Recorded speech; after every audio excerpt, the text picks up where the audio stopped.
Hey everybody, Garth Brooks here, and the Garth Brooks Stadium Show is coming home to Nashville. On sale, happens in 7 minutes. Swipe up. Yeah, the swipe up thing is such a weird choice. The ASMR type. Swipe up. Ooh, whoa. Hi, I'm Dr. Drew, and this is Dr. Drew After Dark. Please be advised that Dr. Drew After Dark may contain sexually oriented content and be unsuitable for young children. Hey everyone, welcome to Dr. After Dark. Of course, we love having you here. We love the emails. We've got them. We love the voicemails at 818-253-1693. And of course, the emails, you can send them in to drdrew@gmail.com. And merch coming. We'll look for those announcements. Check the merch site, ymh. Store.ymhstudios.com. I'm never going to learn that one. Yeah, with lots of interesting merch coming our way. I can't tell you how excited I am for that stuff. I understand, and you should all translate that as, I'm going to be particularly humiliated. That's how you should translate Nadav's. They're shrouding it from me. They've shown me some sort of stuff that's coming. I had to shield my eyes looking at it. Nadav is excited. I'm going to be humiliated. You're going to be happy. Everyone's going to be happy because when I'm humiliated, it seems like people enjoy the show. So, hello, my kings and queens above 18. The people of many different countries regularly deworm themselves. That's true. It's not Americans don't, right? We don't. Due to clean water, that's true. And less people drinking from random bodies of water. Less people drinking from random bodies of water that people have shit in. The important thing is you must have shit in that water. Now, that's the only thing that'll make you sick in a random body of water? There is leptospirosis and there's other viruses and things you can get, but the deworming, the worms are from people shitting in the water. Some of the worms require the soil for their life cycle, like strongyloides and things like that. You actually get them through your feet, believe it or not. But it's all about poor sanitation. Now, I want to warn everybody in California that we have a lovely thing that we do here, which is we allow homeless people to pee and shit in the streets. Then we wash it down into the river, and most of the time it bypasses sewage treatment. So we have a circumstance here in California where the local rivers, which no one would ever drink out of anyway, Nadav, can I get an amen on that? Yeah, I've never drinking out of it. Right, you never drunk out of that. But it's going to the ocean, and if you are swimming in that water, you could get some of this lovely stuff. But we tend not to have a lot of it in this country. So it's not just, it's Shigella, Salmonella, viruses, worm, Ascaris being the common ones, strongyloides, all these lovely things. Wait. Chinese liver flukes, all kinds of cool stuff. Did I hear you right? Did you say poo water makes into the ocean? Poo water goes directly to the ocean in Los Angeles without treatment much of the time, especially when it rains. So is that how, like, is there just hepatitis, amoeba? Yeah, that's way worse than what I was going to say. I'm like, how does everyone in LA not have pink eye? Oh, no, it's not that. But, yeah, I could do a little bit of that, too, I suppose. But you have to be swimming where the stuff is getting into the ocean and stuff, which is pretty easy. Where are the Save the Bay people? Where are you people? What's going on? What are we going to do? Eradicate the poop. What are we going to do? Vote Dr. Drew. Let's go. You know what's interesting? I didn't realize this would strike such a chord with Annie, but I should have realized that anything about poo he can't handle. But he started chanting and singing. That's a good. He's turning it. It's good. He says it even when you're not here, Drew. Says what? To vote Dr. Drew. Good. The poo and the Drew, it's all going together now. It's all coming together. All right. I assume some of that is due to the clean water, blah, blah, blah. A few questions. Should Americans regularly deworm? No. Is there any risk of complications from a round of Paragard or equivalent? Look, there's all this weird stuff going around about ivermectin now and its antiviral activities, and there's enough on people. You can't even get your hands on that stuff now. Pharmacies won't even issue it because they're fearful you're going to use it as an antiviral. So don't do that. Do everything under doctor's supervision. Please, everybody, please. Hey, Hitler, I have a question pertaining to psychotic breaks. Simple question, as is the custom here. On multiple occasions, I lost touch with reality. Signed, Fed smoker. No, this is what happened to him. I would find myself in a hospital, think I was dying from some unknown medical issue where my body was turning into jelly. On another occasion, I was hiding in my room trying to let the voices take over. Meth is a lovely drug, everyone. I'm sober now. I was scared so bad that I just stopped. Good. Question is, will my mental state be fine, or will I run into issues later in life? Thank you. Actually, a very important question. You can precipitate bipolar disorder with meth. You can also precipitate mood disturbances of various type. You can also have memory problems later on, short-term memory problems from meth. Meth is a terrible drug, everybody. I've gone from being worried about opiates, which I still maintain a high degree of concern about, to methamphetamine, which is being manufactured in such massive quantities. Because look, fentanyl and meth don't require you to grow poppies. You can get it. You can get the chemicals in essentially a Easy. Let's not give away recipes. Automotive repair shop, things like that, and it's just very, very, very concerning for me. All right, everybody good in the booth? Everybody good? I jumped right into some emails. I'm sorry I didn't check in with you guys. No, we're always good, dude. Love to have you here. Good. Hell yeah, I'm doing some meth, doing some blow. You know what it is. Doing it all. Have you ever done meth? No, hell no. Blow? Yeah, of course. I know. I know a guy. I know a guy who happens to. I know a guy. No, I did. I had a strange experience. Oh, listen to this. Ooh. Do pray tell. This is a story about medical marijuana. I thought you guys would like. So my wife, I forget why she got one of those little vape pens, and I thought I want to try this stuff. Now, the first time I tried, I think I told you guys, it did like zero. I kept going back to it, going, I don't feel. How long ago was this? Maybe a month or 6 weeks ago, something like that. And I literally. This is one of the pens? Yeah, one of the pen kind of things. It's like a little flat kind of pen-like thing. Mm-hmm. And I did feel a little like immobilized, like my motor activity was down a little bit, but I was using it to try to go to sleep. But she got some stuff, I don't know what it is, that is supposed to help you go to sleep. And holy shit, that stuff just leveled me. I had a better night's sleep, but wait a minute. The story gets more involved. I had a better night's sleep than I have from melatonin, which is something I often have to take.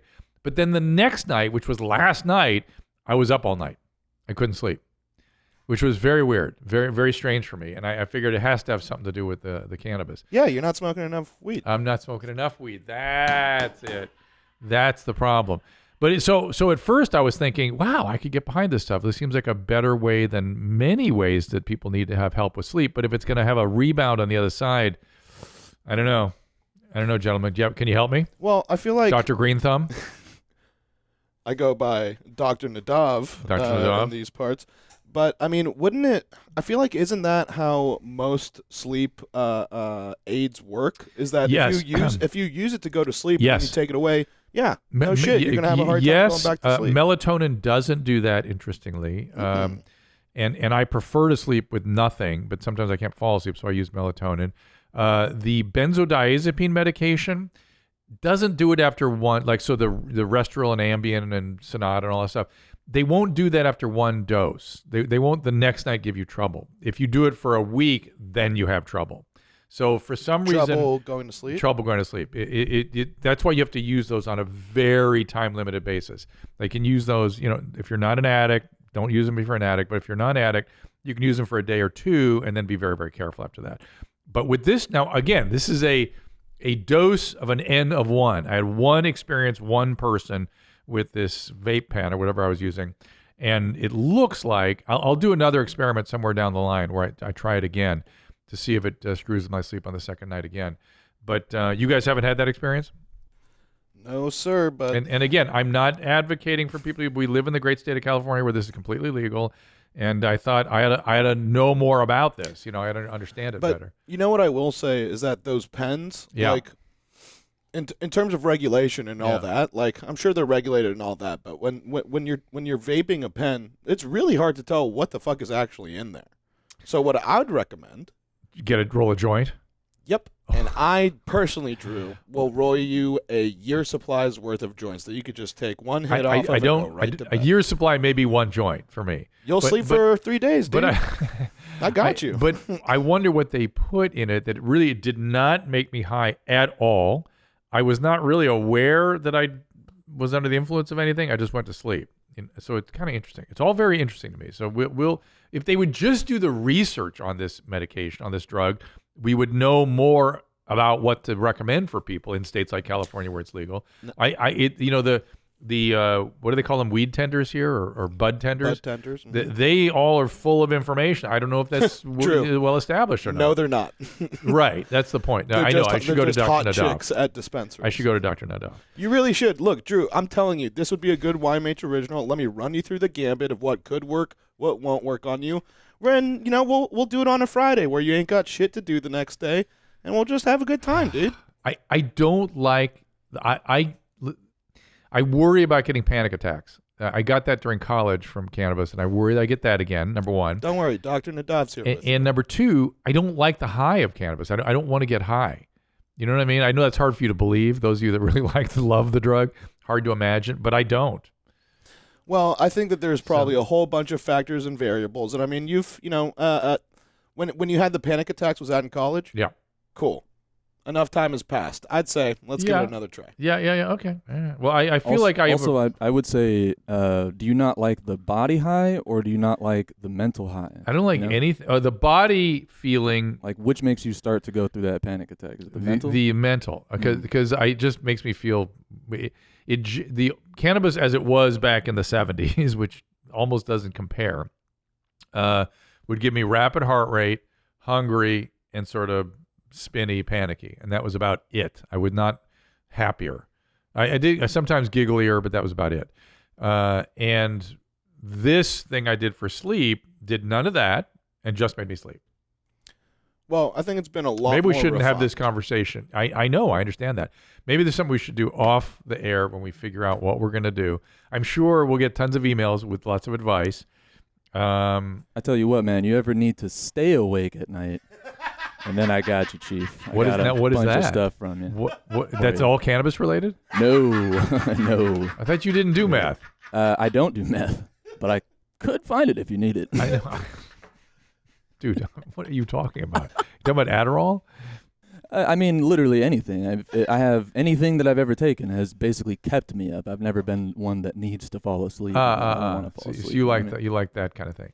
Yeah. Yeah. That's sort of more my zone too. I like the I'm OCD, so I like massaging that stuff. Okay, time to have some fun, Drew. I got a great time to party, baby. I got a great idea, Drew. We do one night with Dr. Nadav and then one night with Dr. No, because I can't do it. Which one helps? No. There will be no illicit drug use. Okay, let's be super clear about this. It's not illicit. Everything I'm going to do is no. I know. Board. That's why I'm having this conversation with you. But we just went off the rail a bit with all the other stuff. So, all right, it'll be above board with any two. I think. Oh, by the way, shit! I forgot to tell you guys, and I forgot. Hang on, I have other big news. I was doing an Instagram live last night, and Robert Paul Champagne came on my Instagram, and he asked to be invited up to speak. I got him up, and then he declined. But then I said, RPC, let me call you back, or let's talk. And he goes, you can FaceTime me, and he put his number up on the Instagram live. So I'm guessing everybody saw it. I wrote it down. For a second, I was just like, yeah, you were probably talking to a parody account, but that does sound very much like Robert Paul Champagne. Yeah, he behaved like him. He said, we'll FaceTime later, Wait, you let him into the IG Live, so it was face-to-face? I tried to, and he turned me down. He said, no, I don't I'd have second guesses on this account. All right. Hopefully it's fake. But he put a number up. I mean, I don't know if you know this, but everybody has his number now. Well, you mean before this Instagram? Well, then I thought that was his thing. He's been putting his address. Well, that's what I said. That's what I thought. His deal is try it out. So I thought, of course he'd put his number up. Of course. And you want to try it out? I'm going to call him. I left it in I have my own studio back in my house that I do a streaming show out of, and I left the number in there, and I forgot to call him back. But I will do that. I will call him. Maybe an upcoming streaming show. Check it out. Try it out, man. Yeah, organized chaos. I love it. Baby. All right, let's get a voice message in here. Hey, mommies. This is not a brown, yellow, or white Forget question. it. Next question. My neck throughout the day, if I turn it to the right really quick, it like pops and snaps, and it's like kind of a relief. It's not that it's necessarily uncomfortable, and I do slouch a bit. But what is it that actually causes something to like pop or crack or be able to crack your neck like this throughout the day? Right. Keep them high and tight, unlike my neck apparently. I like the way he has to really enunciate high and tight. It's keep them high and tight. All right, so here's the deal. All joints can crack like that. You have multiple different kinds of joints in your neck. You have discs, you have facets, and you have many different kinds of ligaments and tendons working, very complex structures to hold the spine together. And when you get inflammation in those, there's a little bit of almost air that develops in there. And sort of when you can either it's a snapping of the tendon and the ligaments crossing each other, or actually like they've shown some sort of what do they call them? Fluoroscopies of hand joints, of finger joints, that they actually have a little bit of air in them that kind of pops out. And so there's a lot of different, it's fundamentally inflammation and your joints sort of being out of alignment and just getting inflamed. And then you move them all of a sudden and that inflammation sort of slides one tendon across the other or ligaments across, whatever it is. It's the soft tissue moving across each other. Oh. So, yeah. So it's not air pockets. There is air. I have seen the evidence of air in digits. I assume there can be some of that in any inflamed joint. I'm not quite sure where the air is coming from, however. So I'm no expert on this. So I'll defer to my orthopedic colleagues. But I have seen evidence in fluoroscopy of the fingers that there might be a little bit of air involved with it. I'm not quite sure where it comes from, though. And is it actually bad to do, like all your... No, it really isn't. Nah. I mean, think about the whole practice of chiropractic. I mean, they're cracking everything. I mean, they're sort of seeing it as their discipline. Right, but isn't chiropractic, isn't that, what is it? What's that word? Not licensed? Well, it's licensed, but it's controversial. It's controversial, yeah. But the point being is that they're not causing horrible damage, or they wouldn't be able to do this. And I don't know. I would think of it less as something bad and more of a sign that you have a little inflammation in your joints. And if you do more stretching and pay more attention to your joints and, treat them a little better, they're more likely to have less inflammation. Give me another voice message. Hey, Hitler. So hey. Alexis from Georgia. So, question is, I was on the Melatonin implant birth control for 3 years. And I got it right after the very first time I had sex. So, anyway, it gave me the good old side effect of being dry as fuck all the time and not really having an interest in sex. And, I feel like this is not healthy for me. What should I do about that? I'm off of it now. I have the copper IUD, non-hormonal. But I want to be horny. I want to be horny again. Love you guys. Let me know what I can do about this. Help me be horny. I'll talk to you later. We got to help this young lady be horny, gentlemen. Come on now. So here's the deal. This is a very common thing, and it's actually kind of a serious thing that doctors do not make enough of, which is that for many women, the high-potency progesterones, which is really what the predominant mechanism of our birth control, hormonal birth control these days, and the Melatonin, is affects the sex drive, mood, and ability to lubricate the vagina. And so these are problems, and they really affect women very negatively, and they don't counsel them that this is going to happen.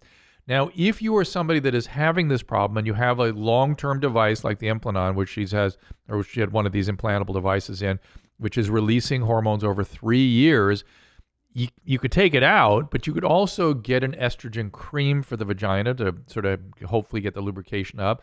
You could take some estrogen maybe. You could take some testosterone. There's things you can do to add to what you're taking. You talk to your doctor about that.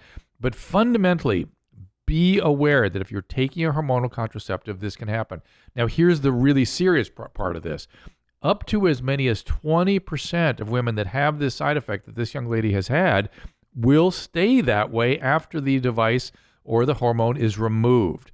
And she has told us that she had it removed and now she has a copper T or something, an IUD that's just copper without hormone implantation or hormone impregnation like the Mirena or one of these things. And so very wisely, she got out from under all hormones. We don't know how long she's been on the copper T or the copper 7 or whatever it is.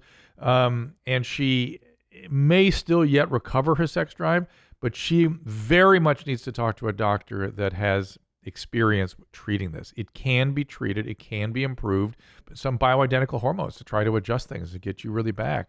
And I will tell you also, not only does it affect your sex drive, your libido, it affects your mood.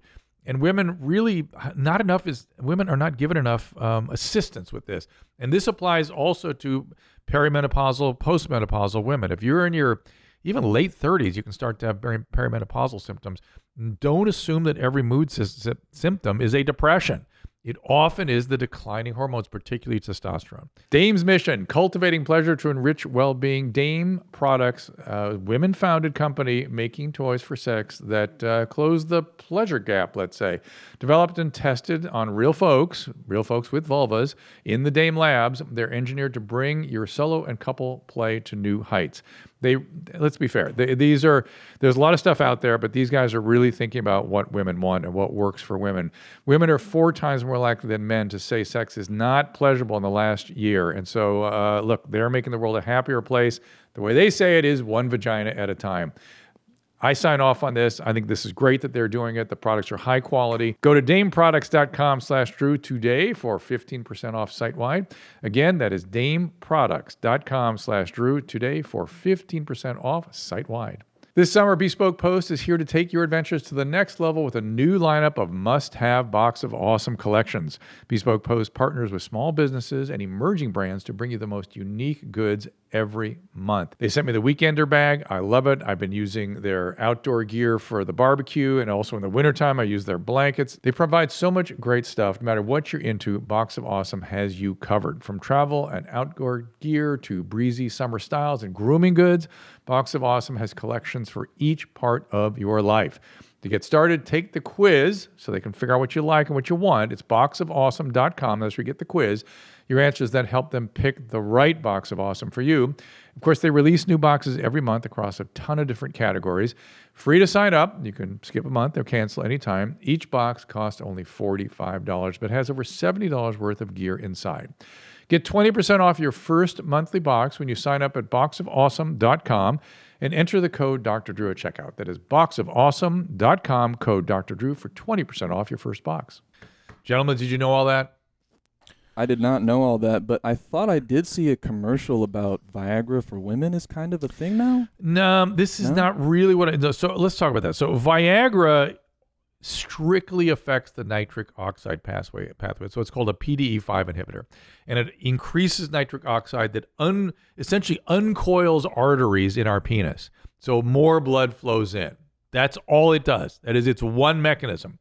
And to some extent, it can do a little bit of increased blood flow in women, but it doesn't really, who cares? It doesn't affect libido. It doesn't affect orgasm. It doesn't affect anything else. Although men who have trouble with erections, who have a full erection, can sort of feel a little more satisfied. Oh. But for women, it doesn't do anything. Now, there was another product that was sort of being advocated, has no effect on men, that is being advocated for women. I've not been impressed with it at all. More the issue with women is issue of libido and orgasmic function, and that is hormonal. And that is, strictly speaking, something that should be addressed aggressively with hormone replacement if indeed the hormones are falling. And in this case, what happens is the actual estrogen, progesterone receptors change, the configuration changes. There's a guy named Andrew Goldstein, if I remember right, that's a leader in this. He's in Washington, D.C. He has a clinic there. I did a few podcasts with this guy, and he actually has a thing where one day we'll be able to test for whether or not women have that particular estrogen receptor that's likely to have trouble if you use, there's Reclaiming Desire. That is Dr. Andrew Goldstein. There it is. And so Andrew Goldstein is another writer. You can read his stuff called Reclaiming Desire, 4 Keys to Finding Your Lost Libido. Good, excellent. Andrew Goldstein is a good resource. Also look up Dr. Donovitz, Donovitz. He has a couple of books out. And these are good. I'm glad we're giving these resources out. Me too. Institute for Hormonal Balance. That's him up there. Yep. Up. And look up books and things like that. BioT is his thing. Blah, blah, blah. Are they books or anything? Bioidentical hormone replacement. These are all his clinics and stuff. But he has some books also. So that website came up pretty quickly. Resources, there you go. No, forget All it. sorts Just of look up. You PDFs can on just here. go to you can just go to Amazon probably and find Dr. Donovitz.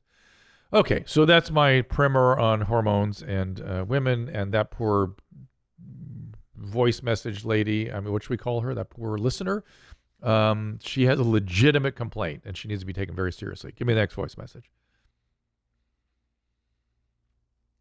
Hey, Dr. Drew and the Booth Boys. A 32-year-old woman from Missouri wanted to call in and respond to last week's episode about one of my more peculiar kinks.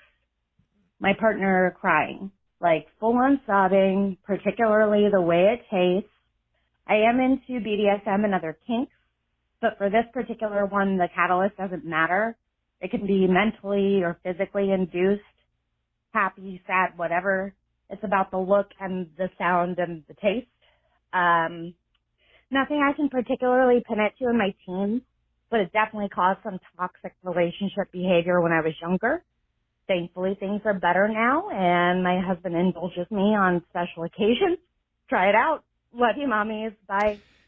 I don't fully understand what she's talking about. Do you guys get it?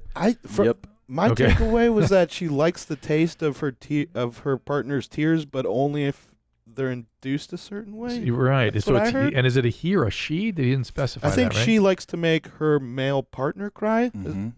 So Annie, go ahead. Well, and take before over you from here, before buddy. you clarify, Annie, I want to say something. She said something about not having had anything happen during her teens. Let me clarify this. It is the males that have a preference for what they see during the sort of 11 to 14-year-old window, maybe 12 to 14. The things that they see that are appealing become preferences during that time. That is not necessarily anything to do with kinks. That is just a visual sort of preference that males develop. Women don't, females, ex-females don't seem to do this.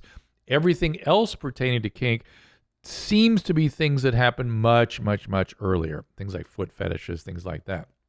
And so the crying fetish must have something to do. My instinct immediately would go to, did you have a sibling? And was there something crazy that happened, something intense, and your sibling was crying? Something like that. It's usually an overwhelming emotional experience coupled with some stimuli under the age of 5. That kind of thing.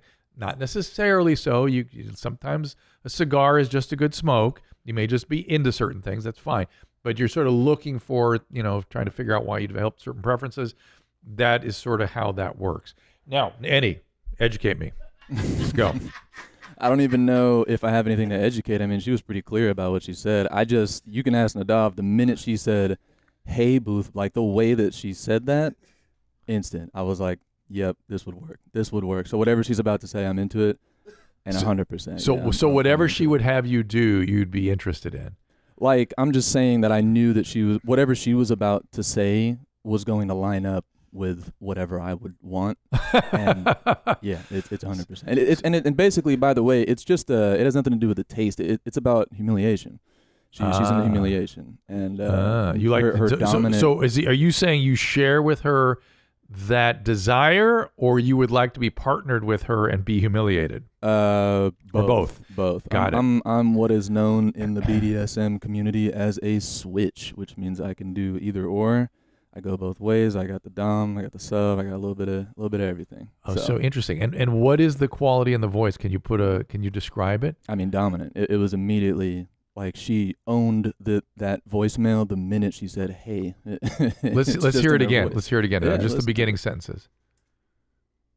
Hey, Dr. Drew and the Booth Boys. A 32-year-old woman from Missouri wanted to call in and respond to last week's That's episode only me? about See, one I of don't my hear more it. Yeah, but peculiar- listen, man. I don't hear it at all. What the I don't fuck either, are you but, hearing? But here's the It's just deal. me. I guess it's just me. No. This is very important. This is because humans are perfect instruments, right? And when it comes to things like attraction, we know what we're attracted to, whether it's vocally or visually or something about the personality, and that's why that's how we repeat traumas. I mean, I'm not saying you're repeating a trauma. What I'm saying is that's the same mechanism that has us repeating traumas. Oh yeah, I probably am. I didn't want to get back into that if I could avoid it. But we traumatized. We worked you enough last couple of shows, Eddie. I'm trying to give you a break here. But you are the gift that keeps on giving, my friend. So I don't know how to hold back, man. I just say what's on my mind. God, I love you. I love you more every show. Just any? I've always loved you, Nadav. But Annie's my favorite. I'm sorry. I gotta have a favorite. Annie and I go deeper all the time, and so it's hard for me. I just go deeper and deeper. I'll try and take that as well. Yeah, you know I love you. I love you. But Annie and I started from okay and ended in a deep place, and we're going deeper all the time. So it's that stuff that I like is going deep. It's funny. I actually thought you didn't like me when you first met me. I thought for sure that you were not into me. You were like, dude, get away from me. Like the minute we met. No. It was so funny because the one time that I remember, I don't remember if I told you this or not, but the one time we met and you were going over schedules with Nadav. Yeah.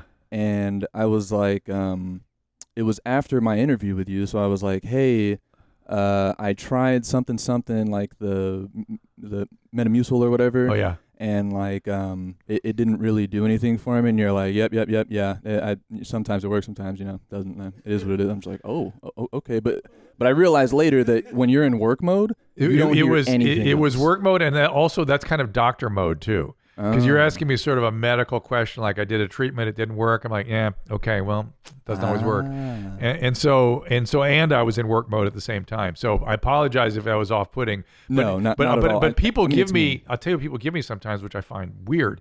They will give me they will accuse me of being aloof or what's a word when you sort of think, too much of yourself? Distracted? No, like I can't even think of the word in English. I've been you said too much about yourself. They're thinking arrogant. Arrogant. I'll get arrogant, and I'm the opposite. I have low self-esteem.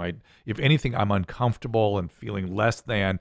The idea that somebody would see arrogance in that is distorting for me. It's like hard for me to get my head around. I can see it because you're insanely educated and you're aggressive with your opinion. Like you're very strong about what you think, I will tell you where it goes, and I can see where this becomes a problem, is because I have low self-esteem, I feel like if I understand this, everybody should understand it because I understand it. If I understand it, everybody can understand it.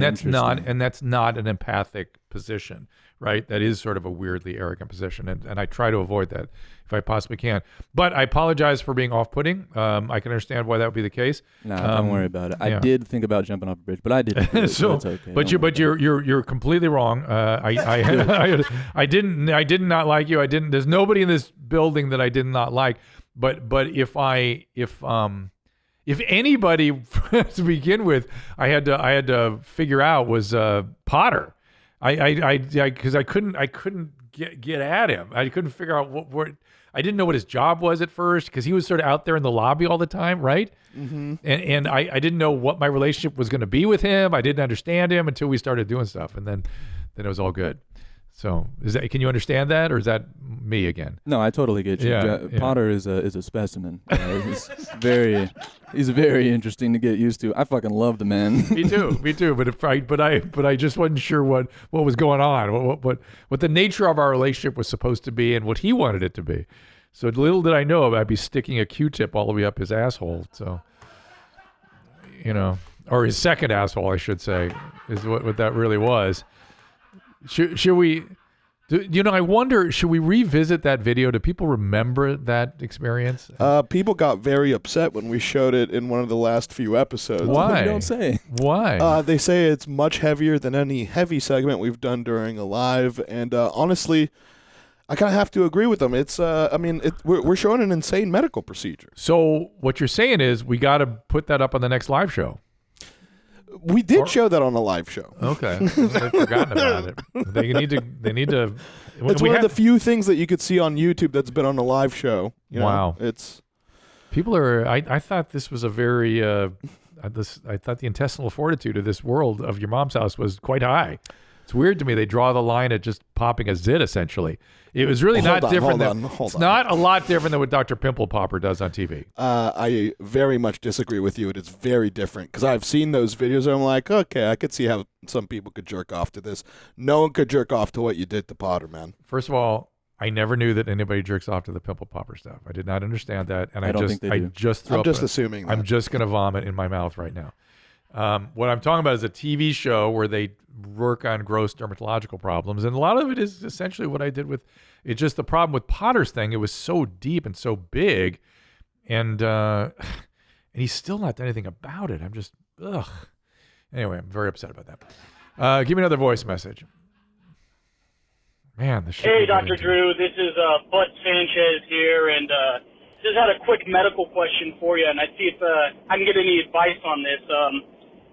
So every time I go take a shit, it doesn't matter, how long I stay on the toilet or anything. I basically experience the same thing as an earthquake, like an aftershock. I go take a shit, it could be like 20 minutes, 30 minutes, one of those kinds of deals. And, I'll get off the toilet, I'll wipe thoroughly, or I'll use the bidet, wherever, depends where I'm at. But then I have to go back 10, 15 minutes later and there's like leftover that just doesn't come out. I don't really know what that is. I wonder if you could help me out. I bet I'm coming up in May. Piss on me, beat me. Have a good day, man. Thank you, buddy. You know what this reminds me is that most people walk around in the world with weird preoccupations. You know what I mean? Mm-hmm. Things that are physically bothering them that they don't tell anybody. And I feel so privileged that they come here to your mom's house to discuss these things that they've been hearing. And they're simple. They're not a big deal, and they're not uncommon. This will probably get better with Metamucil, with psyllium husk. That's what he needs, more bulk in his diet. And probably you're going to have to evacuate more frequently. That's my guess. When you get enough psyllium, and you're going to take a lot probably, that's what's kind of going to happen. You may need a stool softener also, Colace or Surfax, something like that. But what's up, Andy? Is that okay? I do okay with that one? Andy, you're a special case because he's just laughing at the name of Dulcolace. Well, Dulcolax is something that makes you go, is a stimulant. I didn't mean to, it's Surfact or, oh crap. Dulcolace? Colace. Colace. Dulcolax is not what you want. Colace. Dulcolax may help him, but I wouldn't recommend that for you. Now, what's interesting, Drew, is that I have some advice for this guy also. I mean, I don't know if we have similar body types. Yeah. But I tend to overeat a little bit on the weekends, and on Sunday I had something that I've never had before. Oh. And that's I took like 5 full shits in the span of like 2 hours. Slow clap, Annie. Let's give it to him. Yeah. So I think he's adopting. Did you have to climb up on the toilet and do a gargoyle sit, or did you? No. I shit like a normal person. Well, we found out that normal is as normal as we thought. Yeah, all the people that respond, of your mom's Western, house, like a Western normal person. Western. No, Western style. What are we going to call the gargoyle style? Yeah, gargoyle style. And how about the hovering? We found out there's people that kind of hover. Did you see that? Or that's part of gargoyle, isn't it? Yeah, that's the same thing. You're just not touching. Well, I think getting up on the seat rim is really an exceptional quality. But what I'd say for this guy is that I think he's just possibly overeating, but the bulking is definitely going to help. Yeah. Overeating, sure. Again, but he's just talking about having a little bit of a remnant at the end, and that's a function of what your bowel's kind of working on and pushing down. And there's something called a mass movement, which is just things get pushed through at the end, and for whatever reason, your body does it that way. So, and bulk will help. Bulk helps just about everything when it comes to our bowel function. Not any, however, as we found out. Going back to the voice thing, I'm intrigued by that. The woman that called in and Annie knew immediately his body reacted to the voice. Yeah, please, let's go back to her. Well, love it. And does she have to look a certain way or anything? Is it just her style is what you're into? Yeah, I'm just picturing the perfect, Yeah. She would, yeah, sure. There's definitely some looking boxes she'd have to check, but that voice and attitude gives her. God, it's so interesting. That's it's so subtle. I have a vocal trick. I will have a few vocal tricks. One, I can tell when people were sexually abused in childhood.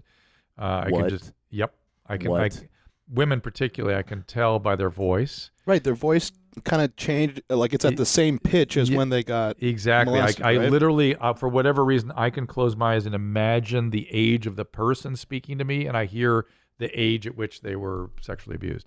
That's one of my vocal tricks that I have.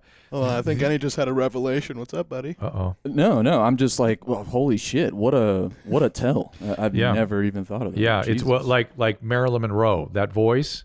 I mean, that just said 8-year-old sexual abuse, maybe 10 to me. Just boom, done. That was it. Whoa. And that became this weird affectation that we celebrated in this country, which is insane.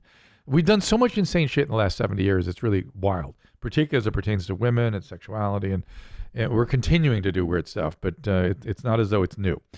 The other thing, this is something you guys will appreciate more. I've never really had to do much on this show, but I can tell by talking to a woman if she's in that category of multi-orgasmic. That can, Nadav, it was a unicorn you were interested in finding. Mm-hmm. So if I hear that voice, I'll point it out to you, okay? Oh, no. I think we're going to be sending you some DMs real soon. And you're going to tell us which ones we need to cover. Yeah. Okay. Dude, I don't think there's a single person in the studio that wouldn't be interested in that. Okay, I have not... I have not really heard one on this show. I don't think. I can't remember having heard one. Give me a couple female voice messages. Let's see if something pops up. Let me. Can you pick them out that way? You know, I prefer them. I know. Just because they're so colorful. Not that I don't like you guys, the gentlemen that are sending us stuff. You guys are doing a great job.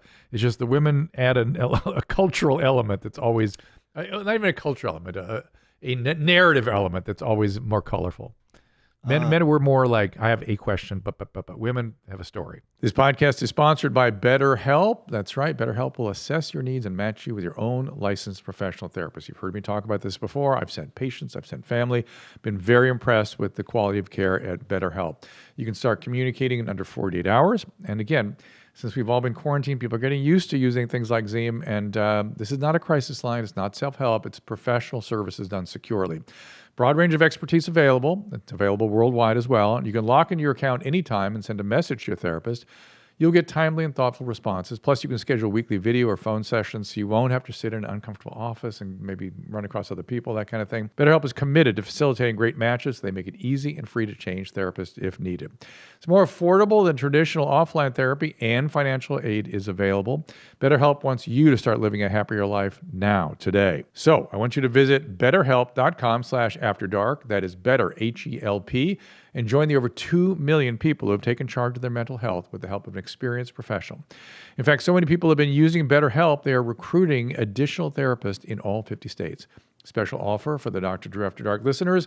Get 10% off your first month at betterhelp.com/afterdark. Yeah, I'm not seeing anything in this group from chicks that are coming too much. No, not that. Just give me a woman and I'll tell you if she's that. Oh, if she comes too much. I can tell you just when she said, much like Annie said when she said, hey Hitler, he knew right then. I can pretty much be similar in my detection device. All right, here comes a female voicemail, and you tell us how many times she could come. No, it's not like that. Hi, Hitler. I have a brown question. Why is it that sometimes, not like all the time, but when I take a shit, I take a brown, like why do I have to wipe the brown out of the very, very top of my butt crack? Like, shouldn't there just be brown around my butthole? Why? Like, how is this happening? How is the brown getting all the way up my butt crack? Am I just having, like, I don't know. What is the force of your butthole expelling brown? Like, I'm just very curious. This happens more than I'd like to admit, but let me know. Bye. So she comes a lot, huh? No, she's not one of those. She's more of an in-betweener.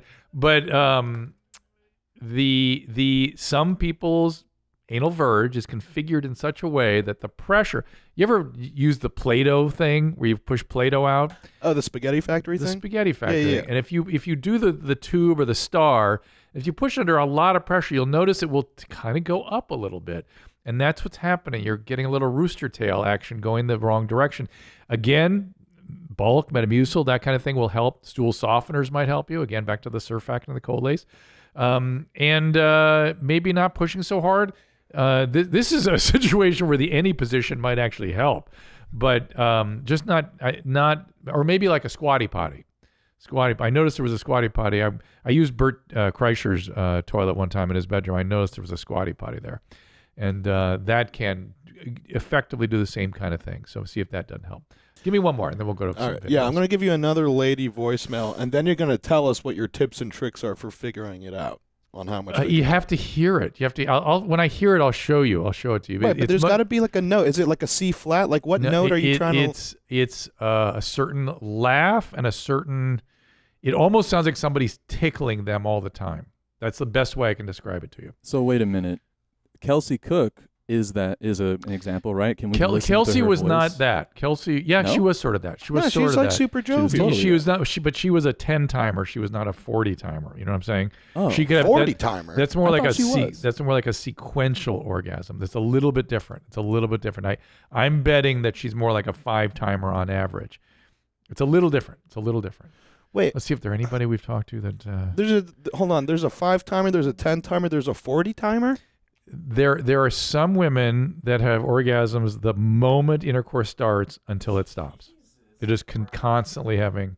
Hell yeah. Yeah, that's that group. And that group, when you talk to them, because I've been at events and things where people have gone, "What's wrong with women don't have orgasms? They haven't figured it out yet." And I go, "You have this quality where it's happened so magically and constantly. You can't imagine not being able to figure it out." But wouldn't that get painful? Yeah, it does. That's come on, right? It does, and that's why they have to stop. Yeah, okay. That's why they stop. That's exactly right. Yeah, I don't even know if that would be fun then. You're right. It could be a little trying. It'd be right? fun, but it'd be so short. Well, In the beginning, it'd be fun because you'd think you'd be the one doing it, and then once you like kind of slow shoulder, and she just, oh god, right, you're like, right. You'd be like, all right, we're done. I had one of these people. I had one of these types tell me that she could orgasm just by sitting on a cold black bathroom floor. That was sufficient to trigger orgasm. Yeah, I know. And so that's just some people are wired that way, and some you gotta work hard at it. It's just the way people are. Give me one more woman, and we'll go to some videos. Okay, let me know what you think about this one. Hey, Dr. Drew and the mommies. It's Rachel from California. I am a 26-year-old female.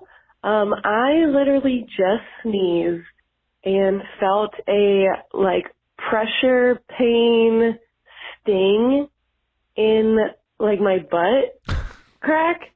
So it's not like my butthole or anything. It's kind of above where my butt crack starts. And it went away after 45 seconds, but that was a very interesting feeling, and wondered if you could help me understand what the hell that was. Piss on me, beat me. That's it? No farewell? Okay. Yeah, that's it. So she comes normal? So pretty much. A couple things. I brought this up before. It's it's interesting how women say the word butthole. It's almost like B-U-H-H-O-L-E, butthole. It's very interesting. They have a certain ring. They can't quite say it without that affectation, which is butthole. Right, exactly. Number one. Number two, she's probably number two. I can't tell if she likes it or dislike it. Right? Could you guys tell? I don't think she liked it. I don't think she liked it either. And it's really she's just talking about the pubococcygeus muscle again, which can spasm and it's uncomfortable, and it can go all the way up to the coccyx, which is above the butthole there, and can be this sort of the hammock that the pelvic floor is under can spasm and feel kind of viscerally uncomfortable. Men get this more commonly. And so I'm sure men have had that. Many of my guys who are listening. I like today. Today has been like an old-fashioned Loveline show. Hell yeah. Yeah. Let's bring it back to your mom's house with. Wait, hold on. I actually had a follow-up question on the sneezing thing. Oh yeah. So she's saying that she gets a pain at the top of her ass. One time she got it. One time she wondered what it was. Okay. Yeah. Well, remember how I told you if I have multiple sneezes, my appendages kind of go a little numb? Yes. Is that the same? No. You're talking about from kind of bearing down. It's your heart rate slows, and you can sort of get numbness and tingling in your tight hands. That's almost passing out. This is a muscle spasm, and she probably just clamped everything down while she was sneezing. So, so many interesting videos up there.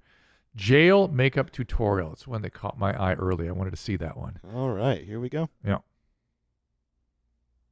Okay, so here we are, nice and tired looking with all of my bags, and I'm good and broke out, which is about how I would look if I was in the county jail right now. This is what we would do. Now I would take the sink and take some powder, okay? And then some instant coffee. Now the instant coffee is dark and it's powdery, so if you mix it with the powder and you get the color that you want, you can make a powder for your face. Now she's sort of cracking her own shit up, right? It's like she's telling a joke and can't not laugh. No, you see that? No. I think she's been to jail and she's telling you. I think she might have been too, but she's still cracking. Does it keep going? Yup. Okay, keep going. So I'm going to get lucky today and actually get to use a mirror to do this. But like I said, in the county jail, there are no mirrors.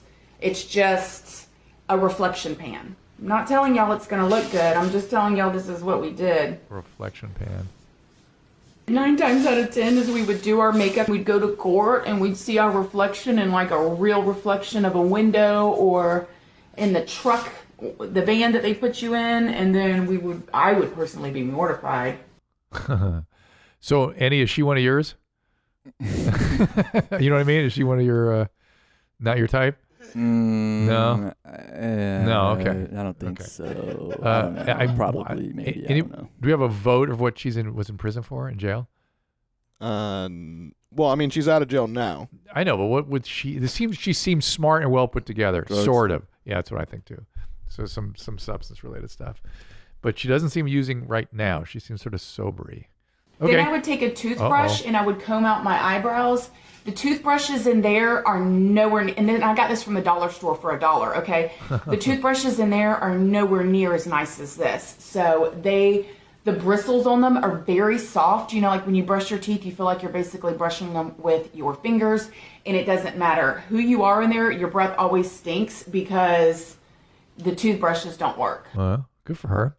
I'm learning a lot. Now I'm going to make eyeshadow, and with eyeshadow, we would take deodorant and a magazine. Oh my God. And rub it really good on the color that you want. Oh my God. Now I'm going to take my finger. So interesting. And just get some of that color. Wow. I mean, if you wonder, women in makeup, holy shit, look at the lengths they'll go. Yeah. So interesting. As a male, it's like, wow, what is that motivational system? Woo. Good for them. Now for eyeliner, I still cannot believe that we did this because I don't know how lead poisoning works with being that close to your eye, but we would take a little Vaseline now. So we would put the Vaseline on the cement walls. And then we would take a pencil, make a dark colored paste with the pencil. See the dark colored paste that we can use for like a liquid eyeliner now? Oh my God. Wow. Well, it's graphite. It's not really lead, so that's good. Well, man. Woo! Also, yeah, it's Christina loves these jail tricks. They are fantastic. Mm-hmm. What kind of wisdom does she impart does she think, oh, I could survive in jail? This is fascinating that we women have figured this out, or is she? No, I'm impressed. Christina really prioritizes what's it called? Resiliency. Yeah. Being put in a situation that sucks and making the best of it. Yeah. And that's what she's most attracted to. Yes, I'm totally into this. For this, not so much that as much as, my God, the resourcefulness and then the motivation. The motivation to make up the face is just sort of mind blowing to me as a male. Is there more? Yeah. Okay. Now I'm going to do a little blush because we need to add a little bit of, color to this face. Oh, more of the deodorant. Blush. Wow. Mm-hmm. She's like, Mm-hmm. Okay. Oh, she's fancy. She's fantastic. Now we're going to do lashes. So guys, for lashes, we're going to use coffee again. You know how I get. I want to talk to her. And a little bit of water. I want to talk to this one. I'm going to use the bottom of this. I'm going to do it just like I would do in jail. How I would do it in jail was I would take a toothbrush, put the paste on there. Oh, God bless, guys. Oh, she's using it's oh my God. It's mascara. Is that the full? She's snapping right now. Come on. Jeez. She's fantastic. Is that it? Are we done? We got one more trick for lipstick. Yeah, I was gonna say we got to get the lips. Okay. Typically, I would use Kool-Aid or something like that in order to make lipstick, but I'm going to use a Dorito. Oh my God, it's fantastic. Gross. Gross. It's disgusting. Yeah. Well. Oh, and then a little more of that graphite. Oh, I'm cute. Oh, I feel like I've watched like a performance, like a great musician or something. Yeah, this shit's wild. Yeah. Oh my God. I never thought I'd be interested in a makeup tutorial. No, me neither. And all those ones on TikTok and stuff that are, sort of interesting and wild, but nothing compares to this. All right. Oh, I'm cute. Yes, you are. Garth wants to kill someone, everybody. I want a couple Garth updates here. Yeah, all right. So you tell us what you think. If he's a bigger psychopath than anyone that you administered the test on here. So recently. I was in Nashville during his stadium show that got canceled. I got stuck in that storm, so I feel a kindred spirit with him. Go ahead.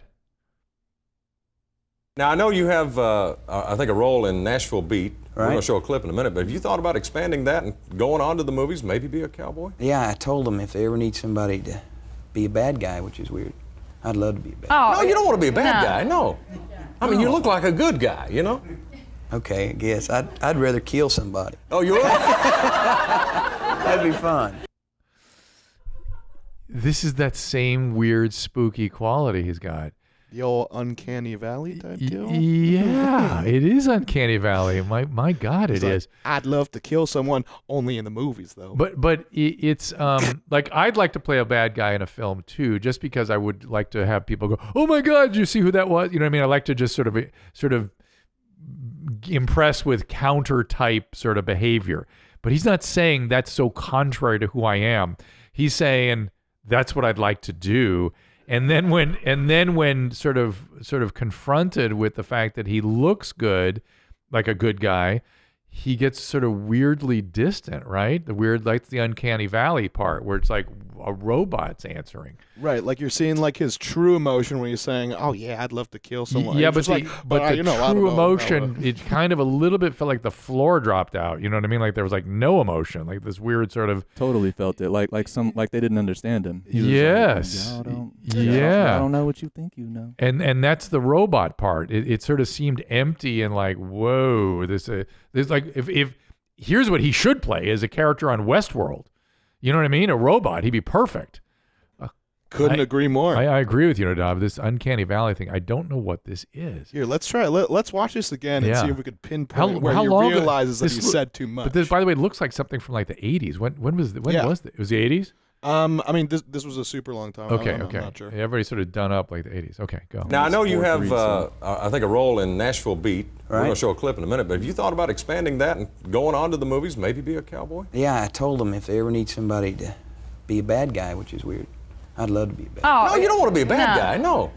I mean, you look like a good guy, Okay, yes, I'd rather kill somebody. Oh, you would?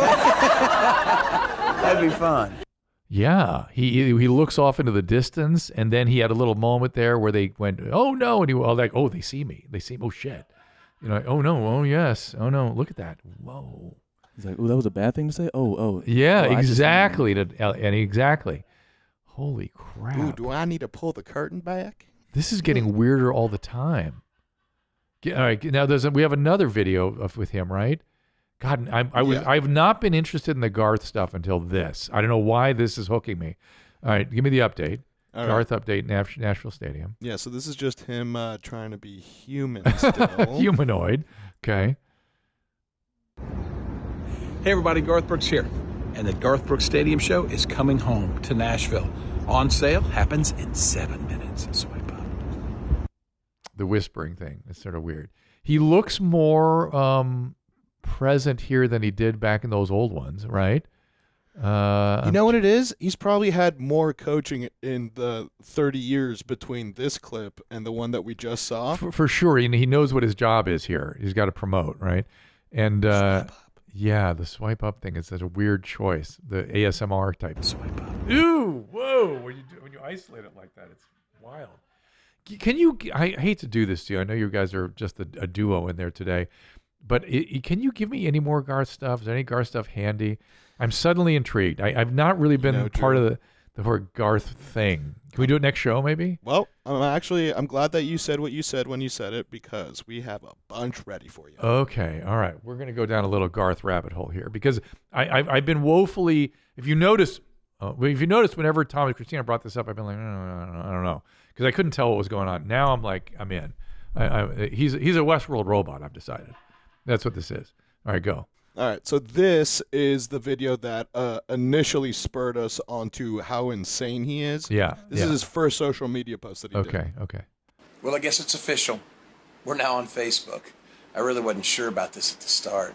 But then a friend of mine said something that just made all kinds of sense. She said, think of it more as a conversation. I like that. Ooh. But I'm already finding out on my own. So it's wiping the walls out between you and me. And I really like that. Ooh. It allows us into each other's worlds, or I guess in my case, the hotel room.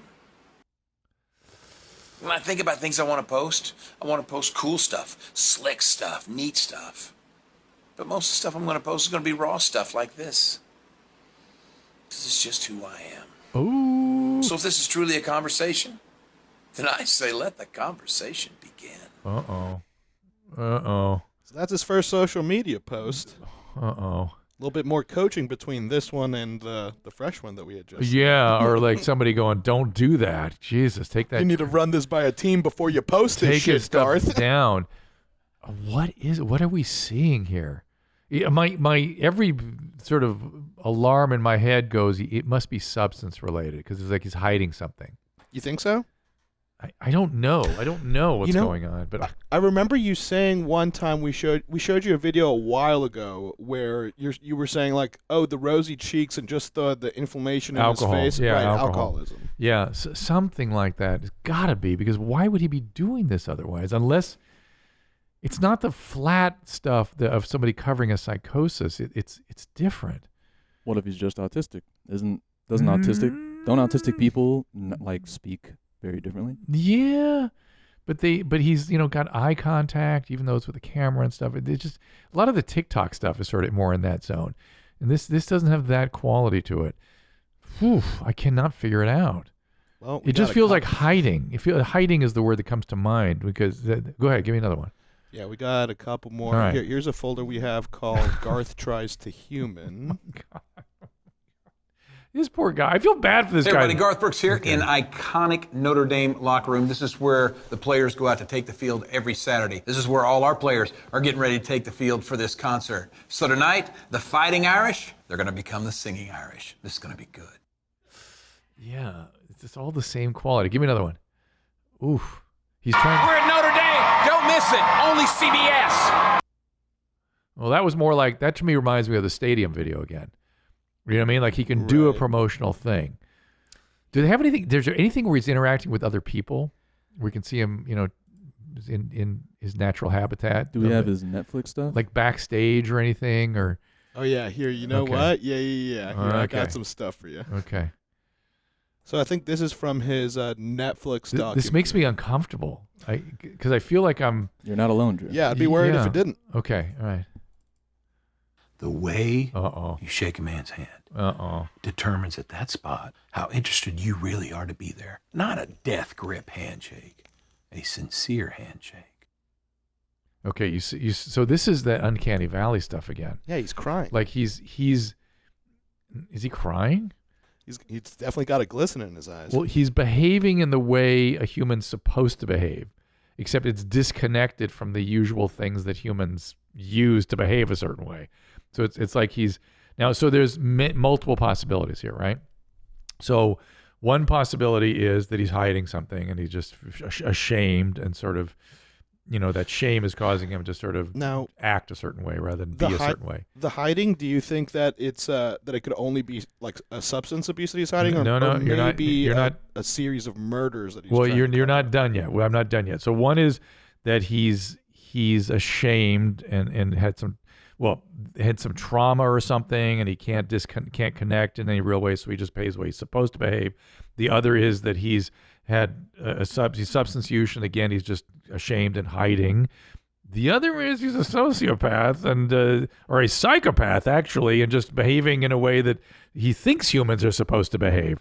I hope it is not the latter. And that's what you guys are all sort of picking up on, right? Because that's why you keep saying they're murderers, there's bodies buried somewhere. That's that feeling. Because psychopaths actually don't have emotions, right? They learn how people behave around emotions. They learn what emotions are, and then they try to present them as a way of sort of interacting in the world. But they don't really have emotions. But they usually are more persuasive than this. This is pretty empty. But I understand it is the uncanny valley stuff. It's like a robot that makes us feel like, whoa, recoil. So I feel bad for him. I feel uncomfortable having this analysis. Something is dreadfully wrong, and I'm sure he feels it. I hope he is better now, or he's maybe getting some treatment or whatever. Who is he married to again? Trisha Yearwood. Is she okay? I mean... do they have any stories about trouble? I mean, she seems more normal than him. I think I remember seeing some sort of article that they were debating separating or something like that. There might be trouble in paradise. But again, that can just be being out on the road and stuff too much. So who knows? All right. Well, let's see. Do we have any TikToks to wash away our fears? So, do you want TikToks to wash away your fears or more Garth clips? Oh my God, I've seen enough Garth. I'm done. I am though in the game with Garth more than I was before. I feel bad about it. Okay.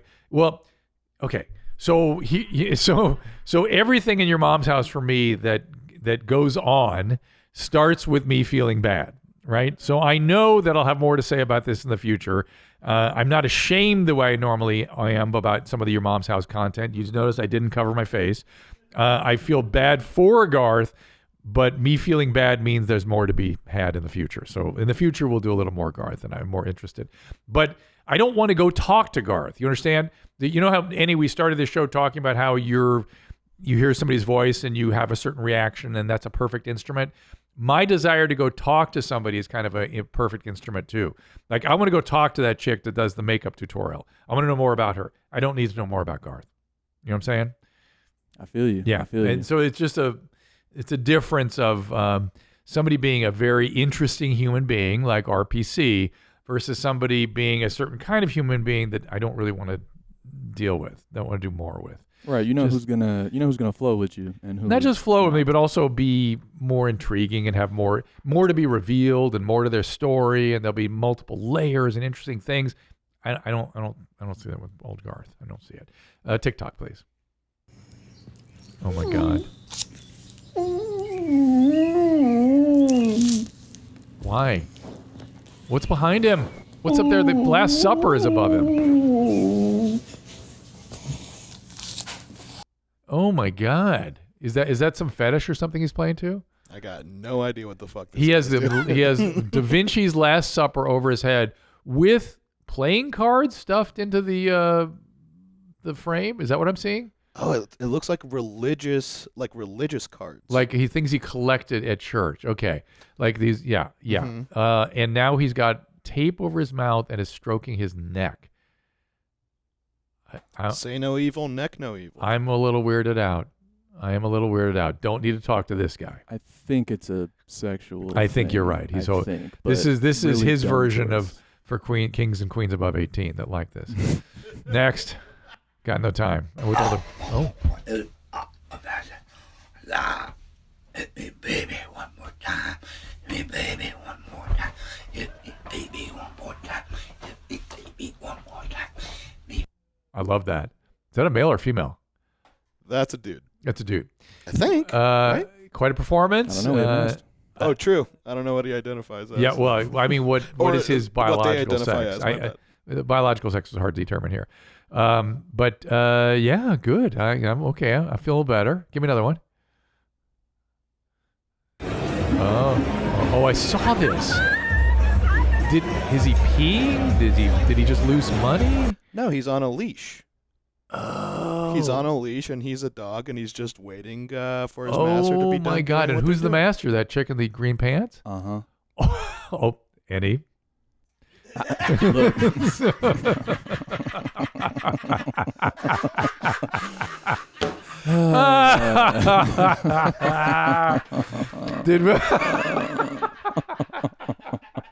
We just keep on peeling the layers back. Did we hear a video? Did we hear a voice message from that young lady earlier? Do you think?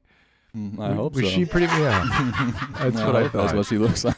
and is there anything I need to know about her? That I can identify not just from her voice, but like with how she has her hair done up in a bun, or the bright colors, or anything to know there? High heels. Yeah, it's the high heels. Maybe the way that she's standing. Yeah, she's standing like, she ain't leaning on nothing. She's very like, I own this table. I guess. I don't know. I wouldn't say as sure as the voice, but what's interesting too to me is that I understand the appeal of dominant women. I get that. And women that are... You have one, by the way. Oh, really? Okay. Yeah. Oh, I didn't know that. What the fuck? Kidding me? Oh, I did not know. You didn't know? You don't think Susan's dominant? She not the way Andy sort of likes her. She's not over the top with that stuff. But interesting. I'll have to. If I trust Andy's instinct, so I'm gonna have to do a little exploration that maybe we could sort of discuss more where my mom's at when it comes due. Because okay, I mean, let's be real. Go ahead. Let's be real. Keep going. Keep going. Come on. You're submissive as fuck. You're totally submissive. We go back and forth. Oh, well, I don't mean with her. I don't know what y'all do. I'm just saying that, like, generally speaking, at least in this environment, you're very submissive. Like, you're down to do whatever. You enjoy, like, all of the themes that we bring, and you want to, like, include yourself in it. Remember when, way back, I was like, I think when Christina... Oh, you brought up the pissing in your Yes, thing. The diaper thing. The diaper thing. Yeah. And at the end, I'm like, I think I get why you keep bringing it up, or why it keeps like bugging you, and it's because you like it. That's what I said. Oh yeah. So it might not be that you necessarily like it, but I think that you like putting yourself out there and being told like what to do. You know what I'm saying? Like, you like being put in that situation where someone else can direct you. Yeah. But it doesn't have a. I get what you're saying. It doesn't have a sexual overtone for me though. But I find that. Well, let's get more into that. I'm going to write this down as a topic for exploration. So it's because you've got a keen eye, right? So I want you to help me now in the next show. My submissiveness, we're going to call it. That's how I've always saw it. Yeah. All right, I'm in, and we'll talk about it in the next show. Oh shit! Thank you. No, it's you. It's my turn to be on the examining table. All right, we got a lot more to talk about next show, so don't forget to check that out. And again, the voice messages at 818-253-1693 and drafterdark@gmail.com. And the merch is coming soon, everybody. We'll have more to say on the next show, so we'll see you there. All conversations and information exchanged during participation in the Dr. Drew After Dark podcast or interaction on the drdrew.com website is intended for educational and entertainment purposes only. Do not confuse this with treatment or physician medical advice or direction per se. You must always follow your medical professional's advice and direction. Nothing on these podcasts or posted on this site supplements or supersedes the relationship and direction of your medical caretakers. Please understand, I am not playing the role of physician in this environment per se. I'm educating. I am a licensed physician with specialty boards in American Board of Internal Medicine and American Board of Addiction Medicine.